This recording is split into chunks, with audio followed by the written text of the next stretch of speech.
الله إلي وحاتاي أسللت هاوينو إني قادو كالي ومن نرك الدنيا ذن إنك نمس وعن waxaana wanaagsan kulantay habboon daawadayaasheena qiimiga badan oo ku soo dhawaada qaybta labaad ee sheekada la magac baxday Jamasho waa sheeko jacayl oo dhab ah waxaana qoray oo qalinka u qaatay al-ustaad Axmed Diiriye Afrax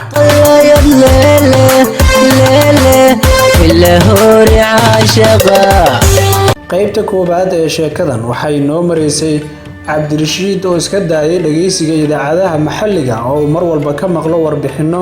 iyo warar rajabeel khilaaf isjiid aan dhamaad lahayn soo tabiya iyo dhacdooyin naxdin leh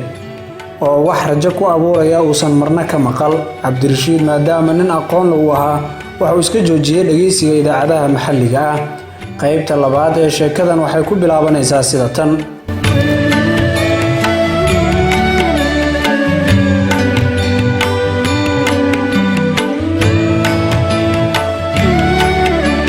Cabdirashiid wuxuu mar walba ku fakari jiray sidii uu qoyskiisa ugu horseedi lahaa nolol farxad badan oo uga saari lahaa nolosha dhibta badan oo ay ku jiraan wuxuu mar waliba ku taami jiray inuu hooyadii maalin u horseedi doono nolol barwaaqo ah maadaama ay rafaad badan u soo martay sidii ay ubadkeeda uga ilaalin lahayd gaajada iyo jahliga oo ah laba cudur oo aad u xun wuxuu mar walba niyadda ku hayay inay noloshu mar uun isbedeli doonto balse markii uu dhameeyay jaamacadda heerka koobaad oo uu 2 sano shaqo la'aan ahaa waxa soo food saaray rajo xumo fikir aan dhamaad lahayn oo calool xumo ku soo biyo shubanaya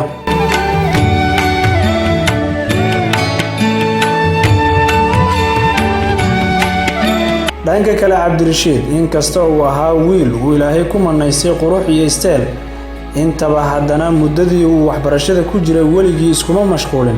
arrimaha dhalinyaradu ay ku mashquulaan sida lahaasaawida hablaha iyo xiriir jaceyltoona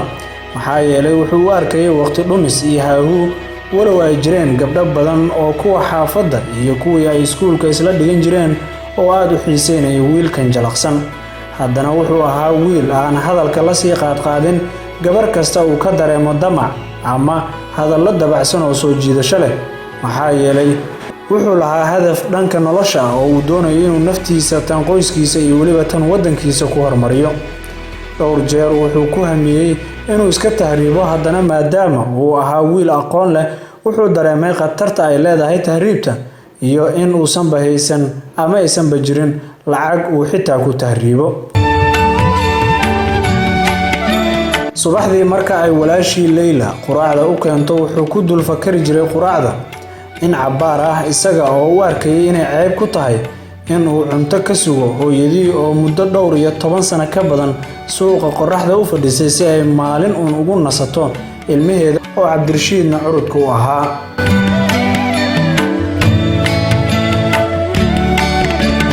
markii dambe Cabdirashiid ayaa go'aansaday in wax uu qabto si nolosha qoyskiisa wax uga bedelo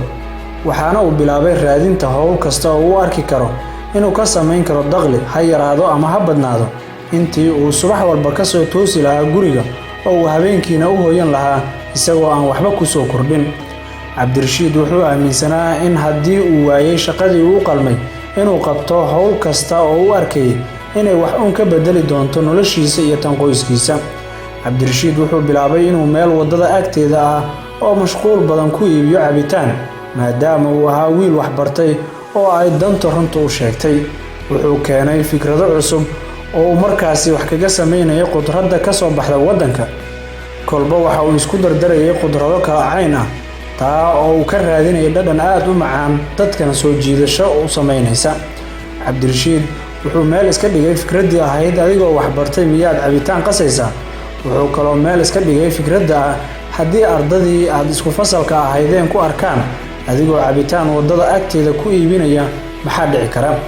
balse Cabdirashiid waxa uu muuqday oo kaliya bartilmaameedka ah inuu nolosha wax uun ka bedelo markii ay macaamiisha barteen cabitaankiisa macaan iyo waliba dhanka nadaafadda oo aad ugu dadaalayay wuxuu yeeshay macaamiil fara badan oo mar walba meeshiisa waxa taagan dhalinyaro isugu jirta gabdho wiilal iyo odayaal kuwaas oo sugaya cabitaanka macaan ee uu qaso Cabdirashiid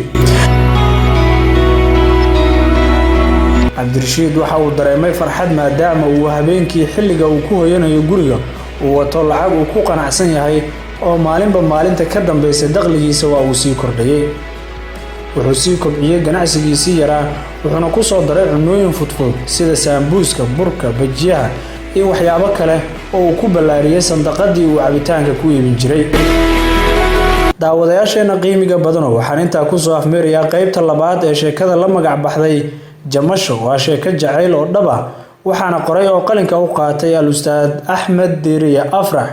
fadlan haddii aad nagu cusub tahay daawade subscribe saar channelkan kuna dhufo calaamadda gambaleelka ah si aad u hesho qaybaha xiga ee sheekadan. anka ishaartay haydin adiguna ila hore caashaqa aqalayad lele ila hore caashaqa aqalayad lele ila hore caashaqa